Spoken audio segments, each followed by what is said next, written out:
Hello, if you're watching this, you're checking in. No, I'm not sitting in my truck as usual. And no, I have not magically turned into an Altoids can. I'm here with you now to share one of my hobbies, one of the things that keep me in the direction I need to be going. Um, One of my hobbies is being a survivalist, which may seem hypocritical. However, if it works, it works, and it's not hypocritical. It's simply it's what it is. Survivalism is wanting the will, having the will, and wanting to survive, and I do.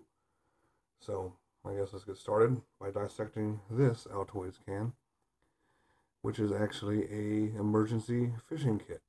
I don't want any ideas that this might, save your life. If you're in a position where this is all you have, you're probably in a pretty bad spot. So you may want to, bulk up on your other survival skills and have more of those skills under your belt. This is more for fun. And let's go ahead and dissect it.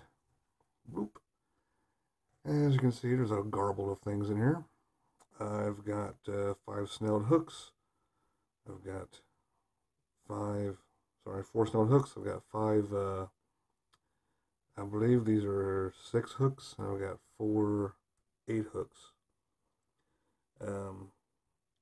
Don't be confused by the size of these hooks.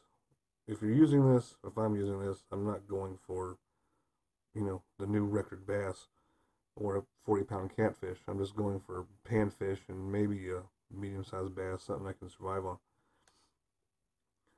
But there's my hooks. Let's go a little deeper.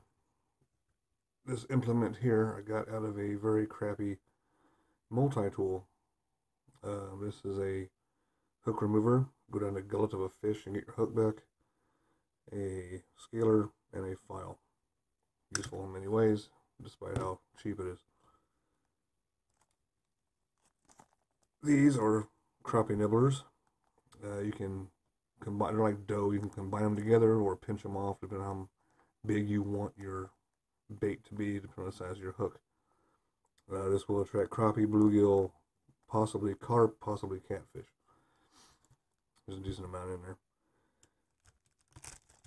These are weights. Oh, sorry, these are sinkers, along with bobbers. These bobbers are a lot more important than they look. I'll get to that later.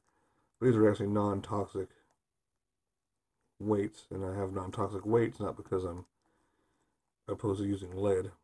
It's because lead is too heavy for these more often than not, and will drag them to the bottom, rendering them useless. These are a good size to help get your momentum out, but also they're about 1/3 of the weight. In here I have barrel weights, swivels, and glass beads. With these you can make Texas rigs, you can make Carolina rigs. I have a lot of small lures in here. I had a lot of space to work with and I was incredibly surprised. Alright, let's go over a few. I've got the little cricket here, always useful. Panfish like those. These little weighted dillies will sink to the bottom. You can fluff them around a little bit, movement and whatnot. These little floating poppers are very useful. Panfish will go after these like crazy. Another one, popper. Another popper with legs.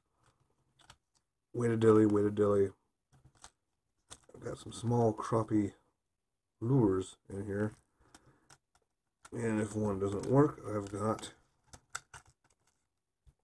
a different one. Or if I lose one, I have an extra. However you want to look at it. Assortment is good because you never know when or what they're going to be biting on any certain day. Water conditions and all that on the cricket.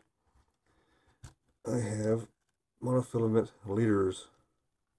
I have 3 of them. They are, I believe, 8-pound tests, and they're about 4 foot long each. How I've got these tied is very specific, because all you have to do is pull this, and it will stream straight out of there, unraveling without any knots in it. Learn your knots, very good skill to have. I've got zip ties, small zip ties, which are very handy. This can be used to, get a pole. If your pole is not long enough, which is going to be a tree branch in this thing's case, you can, splice 2 of them together and hold them together with this. I've got this fishing line here that obviously I had to modify to fit, but it does fit. This is 12-pound monofill line. It looks a lot like dental floss. It's very, very low memory.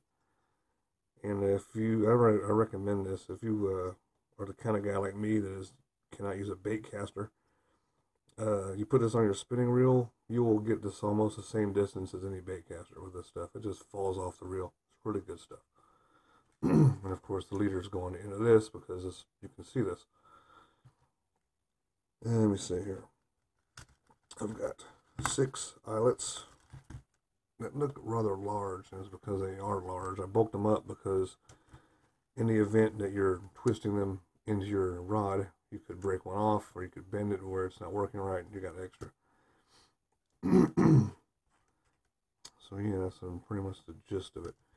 I've got a razor blade on the bottom. That will help me gut any fish or even fillet a fish. The purpose of these, I should go back to it, is that because you're not making a fishing pole per se out of this, you're making more of a fly rod. And with a fly rod, you've got, you can't cast out 200 feet. We can't anyway. But with this thing, it's going to be kind of close range as far as fishing goes. So you've got your bobbers. You run that through your line, run that through, not that one of these weighted dillies. It will suspend it in the water, and you can pull it and move it along a lot with ease, which gives a lot more momentum, and it conserves your space and makes it more useful in that space. You can do more in it. But yeah, this is one of the things I do, hobbies and whatnot. I'm going to take this out and try it out eventually. Maybe I'll take you with me. I don't know. But yeah, that's how it goes. I've seen a lot of these videos on fishing tins where they're claiming, big survival. If I get left out in the woods by my in-laws, I'll have this. I'll be able to survive. If you're lost in the woods and this is all you've got, you're probably screwed. I don't know if I mentioned that. But yeah, anyway, I've seen people put Band-Aids in here. I don't see the point of putting any first aid in this thing because it's not a first aid tin. It's a fishing tin. You need to stick to the point with all your survival stuff. If you need more than this, you need a first aid kit too. Then you're going to need a fire starting kit, and then you're going to need a hunting kit and a snare kit. And then you need your tarp, and you need your 550 cord. Anyway, if you're getting all that, you're making a bag. You're making a bail-out bag, you're making a bug-out bag, you're making an inch bag, you're making a get-home bag. There's 1,000 bags, whatever your bag might be. That's what you're making. And, you can put this in there, but all in all, this is a fun project. This is not something I'm going to put in my pocket and say to myself, oh man, anything happens, I'm good to go because I've got this. No. I've also heard a lot of people say that, as they're constructing these, they will disclaim that, I'm not really a fisherman. I don't really do a lot of fishing, but this is what I think should go in here. Well, I'm a guy that does do a lot of fishing. I have done a lot of fishing. And I'm telling you that what I've gotten here is what I need. It's actually more than I need.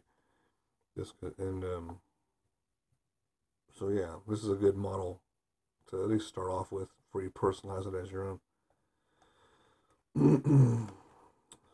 So anyway, this is my fun fishing kit.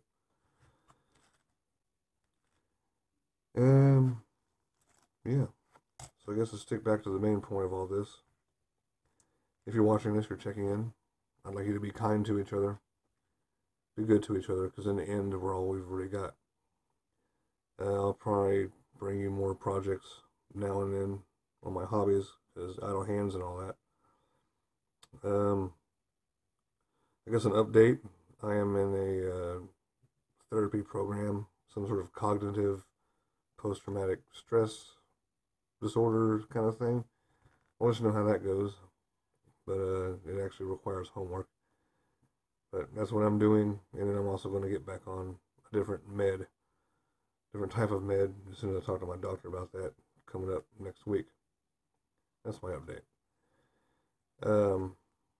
Yeah, so anyway, I'll repeat, if you're watching this, you're checking in.